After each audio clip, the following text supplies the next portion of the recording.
नमस्कार दोस्तों, stock market studies में फिर से एक बार आपको बहुत-बहुत स्वागत।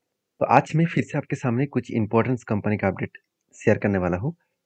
तो इस वीडियो में पूरा लास्ट तक बने रहिएगा, क्योंकि इस वीडियो के अंदर कंपनीज के कुछ गुड न्यूज़ और कुछ बैड न्यूज़ आपके साथ शेयर करूँगा, जिसके चलते आपको कंपनी के बारे में जानकारी मिलेगा कि अभी कंपनी की हालत इतना खराब क्यों हो रहा है। तो चलो, सारे पॉइंट्स मैं आपके साथ शेयर करूँगा और कहाँ-कहाँ पे मेरा ट्रेड है, वो भी मैं आपके साथ डिस्कशन करूँगा।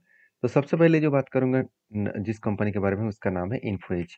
इन्फो एज आप सभी जानते हैं, नौकरी डॉट कॉम इस कंपनी का नाम है। तो नौकरी डॉट कॉम कोई छोटे-मोटे कंपनी तो नहीं है। कंपनी एक देखा जाए तो लार्ज कैप टाइप कंपनी बन चुके हैं और कंपनी इसकी सबसे जो बेस्ट पॉइंट है कंपनी का बिजनेस। देखिए, बिजनेस कंपनी के टोटली ऑनलाइन प्लेटफॉर्म के माध्यम से कंपनी बिजनेस कर रहा है और कंपनी के ऊपर एक पिछले दिनों में एक गुड न्यूज़ भी आया था। वो न्यूज़ मैं आपके साथ शेयर करूँ कि info as India hit more than 2 years high on strong bullish growth. मतलब कंपनी लास्ट 2 इयर्स में जितने ग्रोथ दिखाया था, वो वो कुछ दिनों के पहले ही कुछ दिनों पहले से ही एक अच्छा खासा धमाका देखने को मिला है। मतलब 2 साल से एक ही रेंज के ऊपर कंपनी काम कर रहे थे। एक ही रेंज के ऊपर कंपनी ट्रेड कर रहे थे। फाइनली उसको ब्रेक किया और एक हायर लेवल में ग्रोथ हुआ।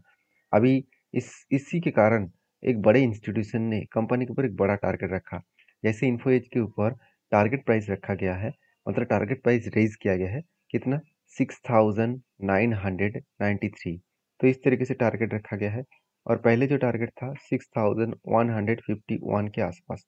तो इस तरीके से टारगेट पहले रखा गया था, उसको चेंज करके 6,993 रखा गया।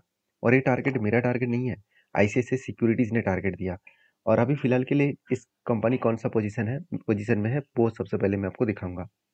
देखिए, 6,993 का मतलब है 6,993 का मतलब है अराउंड अराउंड इस लेवल तक कंपनी को जाना पड़ेगा। ऑलमोस्ट इस लेवल तक जाना पड़ेगा और मेरा जो फर्स्ट एक एंट्री था, वो मैं आपको पहले बता दूं। कंपनी के ऊपर शोल्डर, 2 बार शोल्डर, उसके बाद बिग हेड बना, उसके बाद शोल्डर बना और फाइनली देखिए ब्रेकआउट हुआ। ब्रेकआउट होने के बाद कंपनी रिटेस्ट किया। उसके बाद देखिए किस तरीके से धीरे धीरे करके ऊपर गया। ऑलमोस्ट ऑलमोस्ट टारगेट को अचीव करने वाला है। तो कहने का मतलब मैं पहले बोल चुका हूँ, यहाँ पे स्ट्रांगली कंपनी के रेजिस्टेंस होगा। इस रेजिस्टेंस को टच करके थोड़ा सा वो रुक सकते हैं, तो यहाँ पे रुका भी। एटलीस्ट 4 दिन से 5 दिन यहाँ पे होल्ड किया था। उसके बाद फाइनली जब ब्रेकआउट हुआ तो एक हाई वॉल्यूम के साथ ब्रेकआउट हुआ और एक अच्छा खासा जर्नी यहाँ पे देखने को मिला। तो सारी चीज़ों को पहले समझिए कि जब भी कोई एंट्री बनता है, जब भी कोई इस तरीके से पैटर्न्स आपको देखने को मिल जाता है, तो उसको मार्किंग कर लेना और उसी मार्किंग के बेसिस में आपको टारगेट यहाँ पे सेट करना होगा। तो टारगेट सेट करेंगे तो आपको कुछ इस तरीके से डेटा अपडेट देखने को मिलेगा। जब ब्रेकआउट हुआ, ब्रेकआउट कन्फर्मेशन हुआ, एक बार रिटेस्ट किया, 2 बार रिटेस्ट किया, उसके बाद देखिए नीचे नहीं आया। कंपनी धीरे-धीरे करके ऊपर गया, उस लेवल को भी ब्रेक किया, अभी टारगेट अचीव करने का वो कोशिश कर रहा है। तो सारी चीज़ इसी तरीके से काम करता है, तो आपको सिर्फ समझ कर सीख कर काम करना पड़ेगा। बाकी देखिए, इन्फो एज के ऊपर सिर्फ कुछ पॉइंट्स वीकनेस है। जैसे कंपनी का रिजल्ट पिछली बार लॉसेस में था और कंपनी के लॉसेस के साथ-साथ कंपनी के पिछले साल में प्रॉफिट भी कम था। इस साल प्रॉफिट बढ़ा, जिसके चलते मैंने टेल लिया। लास्ट 3 क्वार्टर्स में कंपनी के प्रॉफिट में धीरे-धीरे करके ग्रोथ देखने को मिला था, जिसके चलते मैंने इस कंपनी के ऊपर टेल लिया था। तो आपकी क्या राय है ज़रूर कमेंट्स करना, क्योंकि एज़ ए इन्वेस्टर भी इस कंपनी के ऊपर कंटिन्यू करता है। कोई भी माल बेचने के लिए तैयार नहीं है, चाहे वो एफएस हो, चाहे डीएस हो, चाहे पब्लिक हो। और नेक्स्ट जो कंपनीज है उसके बारे में चर्चा करें, उसका नाम है बर्जर पेंट। देखिए, बर्जर पेंट आप सभी जानते हैं, इंडिया के एक पॉपुलर पेंट इंडस्ट्रीज कंपनी है और इस कंपनी के ऊपर बहुत दिनों से मैं इंतजार कर रहा हूँ। कुछ अच्छा देखने को अभी तक नहीं मिला। इसका मतलब ये नहीं कि कंपनी खराब हो गया। बहुत सारे लोग मुझे कमेंट्स किया, सर बहुत दिनों से कंपनी के ऊपर कुछ मोमेंटम नहीं हुआ और आपने भी जो ट्रेड लेने का कोशिश किया वो भी तो अभी तक ट्रेड नहीं बना, तो आप क्या करने वाले हैं? देखिए, सबसे पहले कंपनीज के अगर मैं टेक्निकली चार्ट पैटर्न्स के बारे में बात करूँ, तो देखिए ऑलमोस्ट मेरा एक एंट्री हो चुका है। यहाँ पे कप विद हैंडल पैटर्न्स बना और फाइनली यहाँ पे ब्रेकआउट हुआ और ऊपर गया। यहाँ पे स्ट्रांगली एक रेजिस्टेंस था 666 रुपीज़ में, उस रेजिस्टेंस को फेस किया, उसके बाद बिग क्रैश हो गया।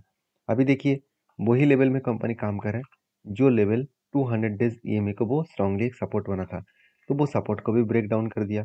तो मुझे लग रहा है इजीली वो नीचे आ सकते हैं और नीचे अगर आए तो कहाँ तक आएगा? देखिए नीचे अगर आए वो वही लेवल तक आएगा जो इसका स्ट्रांगली रेजिस्टेंस था, जिसको ब्रेक करके रिटेस्ट करके ऊपर गया था।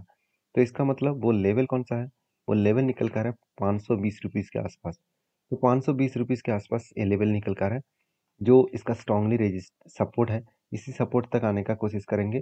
सपोर्ट रिटेस्ट करने के बाद ही पता चलेगा कि वो ऊपर जाएगा कि यहाँ से नीचे आएगा। तो कहने का मतलब है कि कंपनी बेकार हो गया कि लगातार वो गिरते चले जा रहे हैं? बिल्कुल नहीं। एक एक नेगेटिव न्यूज़ के कारण कंपनी के ऊपर, सिर्फ यही इसी कंपनी के ऊपर नहीं, हर कंपनीज के ऊपर। तो यहाँ पे देख सकते हैं जो जो नेगेटिव कारण है, जो नेगेटिव न्यूज़ है वो क्या है, चलो वो मैं आपको बताता हूँ। आप देख सकते हैं इंडियस ग्रासिम इंडस्ट्रीज, जो ग्रासिम इंडस्ट्रीज जो पेंट सेक्टर के ऊपर एंटी हो चुके हैं, उसके कारण एशियन पेंट और साथ ही साथ बाकी जो पेंट्स है जैसे बर्जर पेंट, एशियन पेंट और एक्जो नोबल, ये सारे कंपनीज का हालत आज खराब है। क्योंकि इस ग्रासिम पेंट क्या कर रहे हैं, चीपर प्राइस में, मतलब सस्ते दामों में खुद के पेंट को बेच रहे हैं। देखिए इंडिया में कस्टमर के एक रूल्स होता है, वो दो तरीके के कस्टमर होते हैं। ज़्यादा से ज़्यादा कस्टमर वो चीप प्राइस के प्रोडक्ट की खरीदारी करते हैं। तो घर बनाने के लिए जो डेकोरेटिव पेंट्स है, उसको खरीदारी जब करने जाते हैं तो वो हमेशा देखते हैं कितना प्राइस में उसको पेंट मिल रहा है। देखिए वो अगर सस्ते दामों में उसको कोई चीज़ मिले और अगर वो अच्छा भी हो तो उस प्रोडक्ट के ऊपर वो ज़्यादा डिमांडेबल होते थे। अब इसीलिए देख लीजिए कि बाकी कंपनीज, ग्रासिम इंडस्ट्रीज पॉजिटिव में है, बाकी एशियन पेंट, एक्जो नोबल, साथ ही साथ आप देखेंगे तो बर्जर पेंट, ये सारे कंपनीज के ऊपर नेगेटिविटी देखने को मिला है। तो यही एक कारण है जिसके चलते है नेगेटिविटी देखने को मिले। बाकी बर्जर पेंट के अंदर कोई खराबी नहीं है। बर्जर पेंट बेस्ट कंपनी है मेरे हिसाब से, क्योंकि क्वार्टरली जो रिजल्ट है इस कंपनी का देखेंगे तो सेल्स बहुत शानदार तरीके से यहाँ पे ग्रोथ मेंटेन किया और एक्सपेंस को भी कंपनी कंट्रोल में रखा, जिसके चलते कंपनी का नेट प्रॉफिट 275 से 253, 200 और 300 करोड़ तक पहुंच चुके हैं। मतलब इस बार कंपनी हाईएस्ट प्रॉफिट जनरेट किया। तो जो कंपनी हाईएस्ट प्रॉफिट जनरेट कर रहा है, हाईएस्ट सेल्स जनरेट कर रहा है, क्या वो कंपनी खराब हो चुके हैं? अगर खराब भी हो जाती तो इंस्टीट्यूशन माल बेचकर भाग जाते, मगर यहाँ पे इंस्टीट्यूशन कंटिन्यू होल्ड कर रहे हैं। कोई भी इंस्टीट्यूशन माल बेचने के लिए तैयार नहीं है। प्रोमोटर के बाद इंस्टीट्यूशन के पास भी अच्छा खासा होल्डिंग्स है, उल्टा डीएस ने होल्डिंग को बढ़ा दिया। और इसी तरीके से कंपनीज को अगर आप ध्यान से देखेंगे तो कंपनी अच्छा है। हाँ, अभी जो गिरावट का माहौल है उस माहौल के हिसाब से बात करूँ तो कंपनीज के ऊपर थोड़ा सा प्रेशराइज और भी बनता हुआ देखने को मिल सकता है। अभी एक पॉइंट्स और भी मैं आपके साथ शेयर करूंगा कि इस बर्जर पेंट के ऊपर आपको एक चीज़ देखना पड़ेगा कि RSI 30 के नीचे गया, तो फाइनली यहाँ पे जो RSI है वो अभी तक 30 के नीचे नहीं गया, क्योंकि 200 नीचे यहाँ पे तो चल रहा है। तो 30 के नीचे अगर RSI गया गया होता तो मैं यहाँ पे एंटी जरूर ले लेता। तो जब 30 के नीचे RSI जाएगा तो मैं आपके साथ जरूर वीडियो शेयर करूंगा मैं किस तरीके से RSI को फॉलो करके काम करता हूँ। तो नेक्स्ट जो कंपनी है उसका नाम है रिलैक्सो। देखिए रिलैक्सो की हालत भी देखा जाए तो बर्जर पेंट के जैसी है, क्योंकि रिलैक्सो इंडिया की सेकंड पोजीशन के कंपनी है, मतलब नंबर 2 कंपनी है, क्योंकि इस सेक्टर में नंबर 1 कंपनी है मेट्रो बैंक, जिसका मार्केट कैप 28,000 करोड़ है। उसके बाद है रिलैक्सो। मगर एक चीज़ को नोटिस करना, रिलैक्सो को बहुत सारे लोग बेकार कंपनी बता रहा है, मगर मुझे नहीं लगता वो बेकार कंपनी है, क्योंकि सारे डिटेल्स को चेक करेंगे तो आप हैरान हो जाएंगे कि रिलैक्सो अकेले एक कंपनी है जो इस क्वार्टर में प्रॉफिटेबल में है। बाकी सारे कंपनी लॉस में है, चाहे वो मेट्रो बैंड है वो भी लॉसेस में है, मगर रिलैक्सो ही प्रॉफिटेबल में है। और सेल्स भी ठीक ठाक है, सेल्स भी किया, प्रॉफिट भी किया और डेप्थ भी एकदम ना के बराबर है। तो जब इतने पॉइंट्स किसी कंपनी के ऊपर पॉजिटिव है, क्या वो कंपनी बेकार है? बिल्कुल नहीं। तो कंपनीज के ऊपर सबसे बड़ी बात क्या है, कंपनीज के ऊपर जो क्वार्टरली रिजल्ट आप देखेंगे, सेल्स हर साल बढ़ते चले गए, मतलब सेल्स में एक पॉजिटिव थिंकिंग है। और एक्सपेंस भी देखिए कंटिन्यूसली एक रेंज के हिसाब से है। हाँ, मान लेता हूँ कंपनी के बीच में जो प्रॉफिट हुआ था वो प्रॉफिट थोड़ा सा कम हुआ, फिर भी ईयर ऑफ ईयर बेसिस में कंपनी का प्रॉफिट ज़्यादा था, मतलब ज़्यादा हुआ।